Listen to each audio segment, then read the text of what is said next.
कुछ यूएन के अंदर बहुत ही स्ट्रेंज हुआ है, अजीब हुआ है, जो कभी नहीं हुआ। पाकिस्तान के रिप्रेजेंटेटिव यूएन के अंदर जो है मुनीर अकरम, उन्होंने कहा कि इंडिया बहुत ज़्यादा डेंजरस इंडिया हो गया, ये वो इंडिया नहीं जो इंडिया, न्यू इंडिया, ये तो हमारे पाकिस्तान के जो नुमाइंदे हैं यूनाइटेड नेशंस में, उन्होंने ये कह दिया कि भाई न्यू इंडिया इज डेंजरस। मतलब कि जैसे किस वजह से कहा होगा? दुनिया के सबसे बड़ी जो मार्केट है ना, वो इंडिया में है। ठीक है, 1 अरब 25 करोड़ की आबादी है उनकी, इससे भी ज्यादा, ऑलमोस्ट इससे भी ज्यादा तकरीबन है। इतनी बड़ी मार्केट उनको मिली, वो कभी भी इंडिया के खिलाफ नहीं जा सकते। हम तो अपनी खुद मैशियत गिरा रहे हैं, हम तो अपने किसान को गिरा दिया हमने।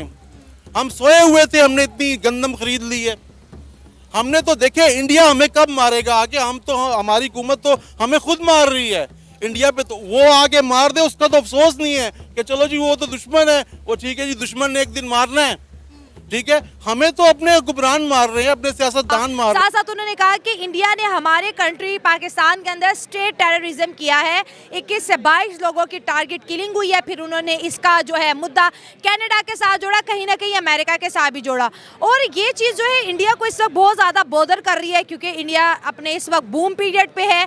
दुनिया की 5th लार्जेस्ट इकोनॉमी है, इलेक्शन के बाद तीसरी का उन्होंने दावा कर रखा है। और पाकिस्तान को कहीं ना कहीं यूएन के अंदर नॉन परमानेंट जो सीट है वो भी मिलने के चांसेस हैं कि मिल सकती है। हेलो, जय हिंद दोस्तों, एसपी न्यूज़ 91 में आपका स्वागत है। दोस्तों यूनाइटेड नेशन के अंदर पाकिस्तान का जो वहाँ पर सदस्य है मुनीर अकरम, मैं आपको बता दें कि उसकी एक स्टेटमेंट आई है जिसमें कि वो साफ साफ तौर पर ये कहता हुआ नज़र आ रहा है कि जो भारत है, भारत अब बहुत ही ज़्यादा ख़तरनाक हो गया है। यानी कि जो भारत है अब पहले जैसा भारत नहीं रहा है। कुछ इस तरीके की बात, इस तरीके की स्टेटमेंट पाकिस्तान के यूएन प्रतिनिधि ने दी है। और मैं आपको बता दूं कि कहीं ना कहीं ये बात सच भी है। उसने एलिगेशन भी लगाया है कि भारत का जो काम है सिर्फ़ और सिर्फ पाकिस्तान को टारगेट करना है, पाकिस्तान को निशाना बनाना है, और पाकिस्तान के अंदर टेररिज्म जो कराता है वो भारत कराता है। कुछ इस तरीके की बातें मुनीर अकरम, जो कि पाकिस्तान का यूएन सदस्य है। और एक बार और बता दूं कि इस बार यूएन में जो है परमानेंट सीट भारत को 90% चांस है कि मिल जाए। अभी तक इसलिए नहीं मिली क्योंकि चाइना कहीं ना कहीं टांग अड़ा देता था, लेकिन चाइना को भी अब कर इस बार भारत ने अच्छा सबक सिखाया हुआ है। चाइना की जो ग्रोथ है वो कहीं ना कहीं रुक गई है। चाइना गिड़गिड़ा रहा है कि व्यापार करने दे भारत के अंदर। तो दोस्तों, अब इसके स्टेटमेंट पर पाकिस्तानी आवाम का क्या कहना है, पाकिस्तानी आवाम क्या रिएक्शन दे रही है, तो आइए दोस्तों वीडियो को स्टार्ट करते हैं। मतलब उसे क्या कहते हैं कि अब पाकिस्तान को हम दूसरी तरफ अगर देखें ना, तो हमारे कंट्री में अभी इतना कुछ ख़ास नहीं है, और ना आज तक पाकिस्तान ने कोई ऐसी बात की है, ठीक है, जिससे हमें कोई लगता हो। क्योंकि पहले इंडिया में जब भी कोई हमला हुआ है, ठीक है, जब पुलवामा वाक़या हो या मुंबई हमले हों या कोई भी हमला हो उनका, या कश्मीर में कोई अटैक होता है, तो वो इंडिया उसे क्या कहते हैं कि सब कुछ पाकिस्तान में डाल देता है। वो उसे क्या कहते हैं कि, लेकिन जब इंडिया पे कोई आर्गूमेंट करता है या किसी भी एलिगेशन लगता है इंडिया पे, तो इंडिया उस चीज़ को एक्सेप्ट नहीं करता। तो बाय द फेस इंडिया यही शो कर रहा है कि इंडिया मतलब कर भी रहा है और इस चीज़ को मान भी रहा है। इंडिया का जो करता भी है और मानता भी नहीं है। अच्छा, फिर को उसे क्या कहते हैं कि जो लीड कर रहे हैं इस वक्त नरेंद्र मोदी लीड कर रहे हैं। नरेंद्र मोदी का नैरेटिव ही यही है कि वो घर में घुस के जाके मारता है बंदे को, ठीक है, और उसे क्या कहते हैं कि वो क्या मार भी देते हैं और चीज़ का मतलब पता भी नहीं चलता।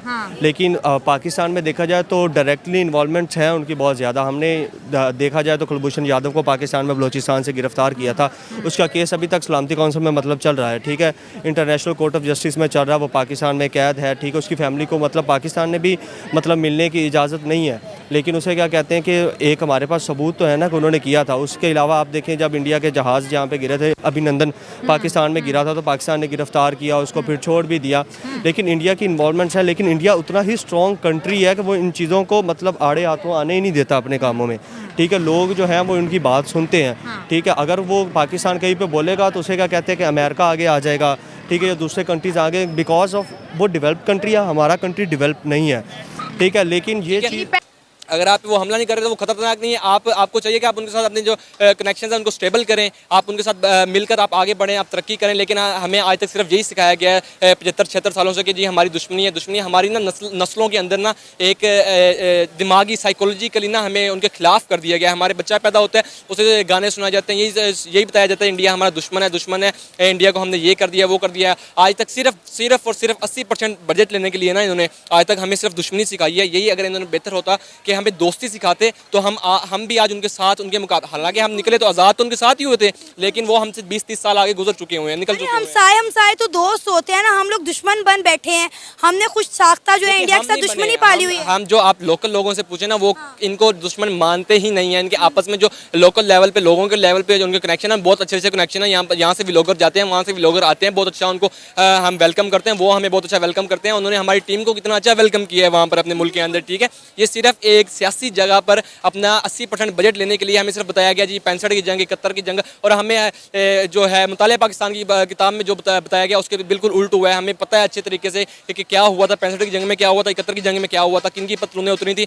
ये इन चीज़ों को छोड़ के एक जो नस्ली मफादात या आपने अपने ज़ाती मफादात आगे डाले हुए ना, इनको छोड़ के अगर हम इकट्ठे तरक्की करना चाहें तो बहुत आगे निकल सकते हैं। साउथ ये जो जनूबी एशिया है यहाँ पर हर चीज़ आपके पास अवेलेबल है, हर किस्म का आपके पास मटेरियल अवेलेबल है, आप तरक्की करना चाहें तो कर सकते हैं। इंडिया में क्यों इतनी बड़ी बड़ी इन्वेस्टमेंट्स हो रही हैं, इतनी बड़ी बड़ी कंपनीज आ रही हैं, टेस्ला आ रही है, वो आ रहा है, माइक्रोसॉफ्ट आ रहा है, हर कोई अपनी उधर इन्वेस्टमेंट करना चाहता है क्योंकि उनको अपनी इन्वेस्टमेंट सिक्योर नजर आती है। पाकिस्तान के अंदर किसी को भी जो पाकिस्तान के जो इन्वेस्टर है उनको अपनी इन्वेस्टमेंट सिक्योर नहीं आती, वो अपना इन्वेस्टमेंट निकाल रहे हैं। ठीक है, आस्ता आस्ता कंपनीज जो बड़ी कंपनीज है वो आपका पाकिस्तान छोड़ के जा रही हैं। इसी वजह से जा रही हैं कि करप्शन बहुत ज़्यादा है आपके मुल्क के अंदर, स्टेबिलिटी नहीं है। आपकी इकोनॉमी स्टेबल होगी तो कोई आपके ऊपर पैसा, देखें जो बिजनेसमैन होता है उसने बिजनेस करना होता है, खैरात नहीं करनी होती। उसे जब तक उसको रिटर्न नहीं नजर आएगा तब तक वो इन्वेस्टमेंट नहीं करेगा। उन्हें इंडिया में रिटर्न नजर आता है इसलिए वो अपने इन्वेस्टमेंट करते हैं वहाँ पे। आपको पता है वर्ल्ड बैंक ने ये बात की है, अगर इंडिया और पाकिस्तान के दरमियान ताल्लुकात बेहतर हो जाते हैं और दोनों मुल्कों में ट्रेड खुल जाती है तो पाकिस्तान के एक्सपोर्ट में 80% इजाफा हो सकता है।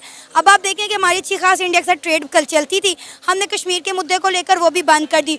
पूरी दुनिया देखें इंडिया के साथ ट्रेड कर रही है, अपने मफाद को देख रही है, लेकिन हम क्या कर रहे हैं? अब मैं वही आपको बताऊंगा कि ज़ाती मफादात आपको अपने पाकिस्तानी संभाला जा रहा है, उनकी गुर्बत नहीं खत्म हो रही है। आपने कश्मीर वालों को ला के मारना है, उनको और मारना है। ठीक है, आपके अपने मुल्क के हालात देख लें, आटे के पीछे लोग मरते हैं आटों की लाइनों में लग के। रमज़ान में कितने लोग मरे हैं आटे की लाइनों में लग के। ठीक है, आपने कश्मीर को ले क्या करना है, वहाँ पर वो अपनी सुकून की ज़िंदगी गुजार रहे हैं। अगर आप उनको तंग नहीं करेंगे तो इंडिया वाले भी तंग नहीं करेंगे, वो भी नहीं अपना जिताएंगे। वो इसलिए वहाँ पर अपनी फौज लेके आते हैं ना कि पाकिस्तान थ्रेट करता है कि हमने। मेरी बात सुने, आप जम्मू कश्मीर को छोड़ें, आज़ाद कश्मीर में पिछले दिनों क्या हालात थे। 4-5 दिन मुसलसल वहाँ पे पाकिस्तान की गवर्नमेंट के खिलाफ जो मुजाहरे होते रहे हैं, धरने होते रहे हैं। सिर्फ आज़ाद कश्मीर नहीं, आप जो जाए ना खैबर एजेंसी वाली साइड पे, इन जो जगह हैं, ये जो जगह हैं जो नहीं वेल डेवलप्ड, ये मेन सिटीज़ छोड़ के आप उधर जाएँ तो तकरीबन मैक्सिमम लोग पाकिस्तान गवर्नमेंट के खिलाफ हैं। ठीक है, क्योंकि इन्होंने कुछ भी प्रोवाइड नहीं किया, सिर्फ वो एक बंदर की ढोल की तरह जो है ना दिखाने के लिए इस्लामाबाद, लाहौर, फैसलाबाद, इन चीज़ों को इन्होंने बेहतर किया। बाकी कहीं पर भी इतना कोई ना कोई खास इंफ्रास्ट्रक्चर है। आपके देखिए साउदर्न एरियाज़ में कहाँ पर आपका इंफ्रास्ट्रक्चर है। ठीक है, आपके विजिटर्स आते हैं वो डर के वापस चले जाते हैं कि वहाँ पर ना कोई रोड्स हैं, पहाड़ों के अंदर हम किस तरह विजिट करें। ठीक है, उसके बाद जो आपने वो बात की है उसकी ट्रेडिंग की कि पाकिस्तान इंडिया ट्रेड अगर ओपन हो जाए, आप यहाँ से दुबई भेजते हैं, दुबई से इंडिया वो करता है, मंगवाता है, आप बीच में तीसरे बंदे को दे रहे हो पैसा। ठीक है, मतलब कि जो चीज़ आपको 10 रुपए की मिलनी है, बात यह है कि पाकिस्तान का इमेज इतना ख़राब है कि हमारे पासपोर्ट की वो वैल्यू है जो की वैल्यू से भी कम है। नहीं, ये थोड़ा तलख मैं ठीक कह रहा हूँ, sorry, I am sorry to say, this is my motherland, I love my country but I don't like the people. क्या वजह है?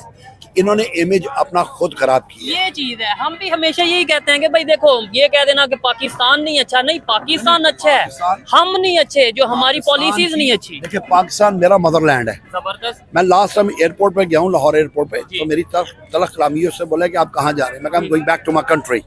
तो कहता ये क्या है? मैं कहा कदे ये मेरा मुल्क नहीं है, ये मेरी माँ है, ये मेरी माँ, ये मेरा मदरलैंड है। मैं कहा मैं कंट्री सो चेंज कर सकता हूँ, मदरलैंड चेंज नहीं कर सकता। ठीक है, ये हमारे एहसासात हैं। अच्छा, एक कंसेप्ट ये भी बना दिया गया है कि लेट्स सपोज आपने जैसे ये बात की है ना पाकिस्तान के पासपोर्ट की वैल्यू नहीं है, तो एक कंसेप्ट ये बना दिया गया, लो जी इसने तो पाकिस्तान के अगेंस्ट बात कर दी, इसने तो ये कह दिया कि भाई पाकिस्तान को डिसरिस्पेक्ट कर दिया। ये चीजें, क्या आपको पाकिस्तान से मोहब्बत नहीं है? मुझे पाकिस्तान से अपनी जान से ज्यादा प्यार है। ये चीज, लेकिन फिर भी अगर आपने बोला तो शायद उसकी रीजन ये है कि ठीक करना चाहते हैं, आप चाहते हैं सिस्टम। हम मुझे आप एक सवाल का जवाब दें। जी जी सिंपल सा सवाल है जी कि जितने भी पाकिस्तानी अब्रॉड में जाके सेटल हुए हैं ठीक है उधर क्यों रह रहे हैं, जबकि हमारा अपना मुल्क अपनी शनाख्त है। ठीक है अगर हम अपनी कंट्री छोड़ के बाहर अब्रॉड में सेटल हो गए हुए हैं, इसका मतलब ये है कि वो जो फैसिलिटीज हमें वहाँ पे अवेलेबल है ठीक है वो यहाँ पे अगर अवेलेबल हों और तालीम के मुताबिक अगर आपको जॉब वगैरह मिले तो हम कभी ना जाए। तो हम कभी नहीं जाएंगे। क्या गोरा जाता है? नहीं वो अच्छा वो क्या यहाँ पे आते हैं? कभी नहीं आएंगे, क्योंकि उनकी गवर्नमेंट ने हर चीज उनको प्रोवाइड की हुई है। प्रोवाइड की हुई जो है। आपकी सोर्स ऑफ इनकम है, ठीक है ठीक है, उसके मुताबिक आपके अखराजात हैं। जब आपकी इनकम कम होगी और अखराजात ज्यादा होंगे, वहाँ पे करप्शन होगी। लेकिन ये सियासतदान और ये जो अमेरिका है कभी इस मुल्क को ठीक होने नहीं देगा किसी सूरत में। क्यों? तो वो चाहता है कि पाकिस्तान जो है ना ये अमेरिका की कॉलोनी बन के रहे। ठीक है। नहीं सर इधर मैं थोड़ा सा आपसे लास्ट में डिसएग्री इस वजह से करूंगा, बहुत से लोग ये कहते हैं जी अमेरिका नहीं चाहता, अमेरिका नहीं चाहता, मतलब अमेरिका आके मुझे कहता है कि मैं चोरी करूं, मैं करप्शन करूं, अमेरिका आके इन्हें अमेरिका से कोई आता है अमेरिकन सिटीजन और इन्हें आके कहता है आप जो है ना वो आप इसका रॉन्ग मतलब ले गए। जी अमेरिकन ये नहीं कहते, ठीक है अमेरिकन ने देने हैं पैसे, ठीक है उन्होंने काम आपसे करवाना है। हाँ हाँ अमेरिका बोलता है कि ये आपने चीज इम्प्लीमेंट करनी है अपनी कंट्री।